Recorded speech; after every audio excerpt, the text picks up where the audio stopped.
He was born a part of the street, a child baptized in black air. A hallelujah of honking horns welcomed him to a life in the hazy city.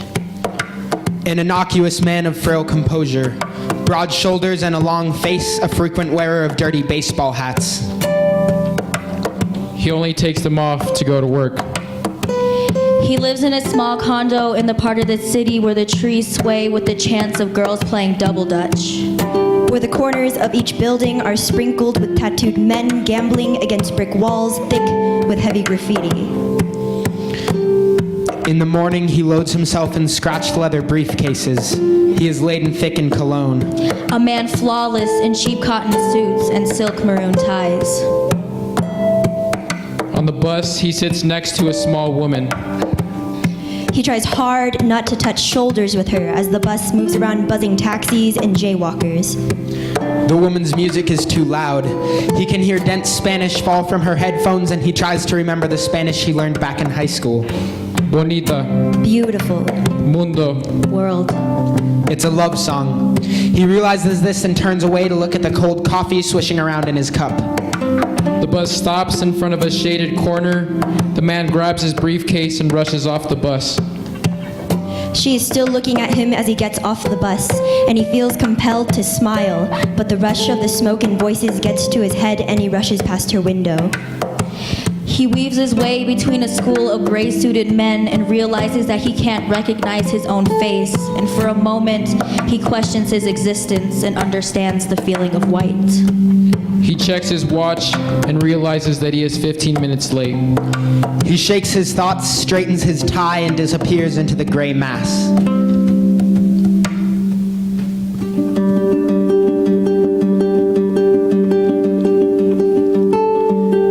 If you live long enough in the city, you learn to see the spaces, the gaps in the crowd wide enough for a man to slip through. The people are like ill-fitting puzzle pieces, rubbing shoulders as they walk the dirty streets from end to end, and he gravitates to the cracks and slides through them. Swim downstream, let the current guide you.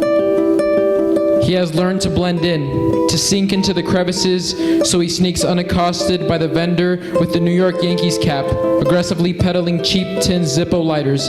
He avoids the hot dog cart, overseen by a bald man with an unidentifiably foreign accent. Ducks under the arm of a stiff-suited father, pointing out a skyscraper to his popsicle-lipped little daughter.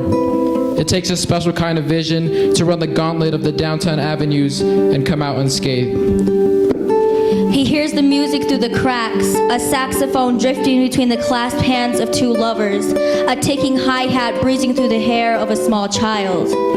At the end of the block, three boys in dirty hats are playing jazz music, a slouching, prowling pawn shop drum set, and a big red guitar like a stoplight. The guitarist wears ill-fitting clothes, but his music fits him like a designer suit. He looks immaculate in Coltrane, stunning in Dizzy Gillespie, and Cannonball Adderley brings out his complexion.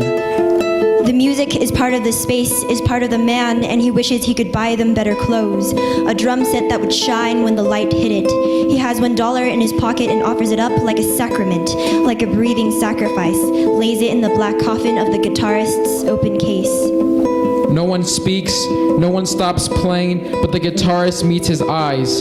Two people recognizing each other as kin, as part of the city, as part of the steam drifting up from manholes, and the cans on the ground, and the narrow slit of emptiness between two brick buildings. But this understanding lasts only until the end of the song. The guitarist looks back down at his fingers, and the crash cymbal lets out a long, slow sigh as if it has been holding its breath, and he blinks and realizes that was the last dollar in his pocket, and he has just given away his bus fare. There is no leaving this street corner. There is nothing to do but stand and watch the band play.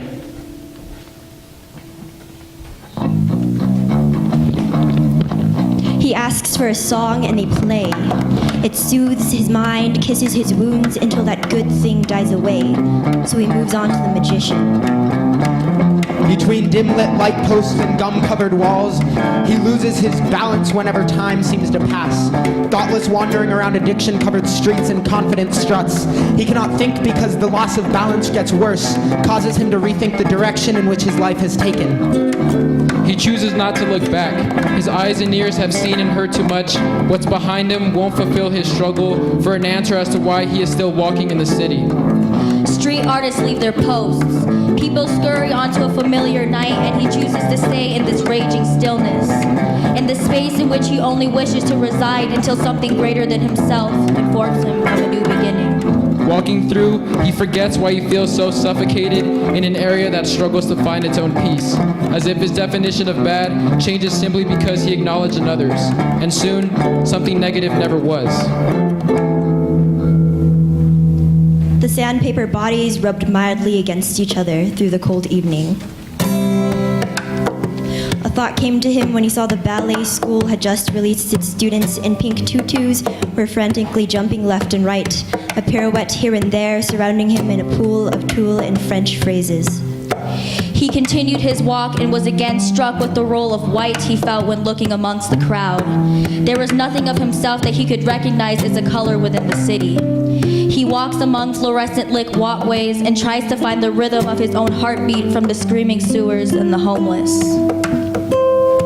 From the seductive hips of women, To the tailor-suited men, From the honking buses, To the decorated street lamps. he was born a part of the street.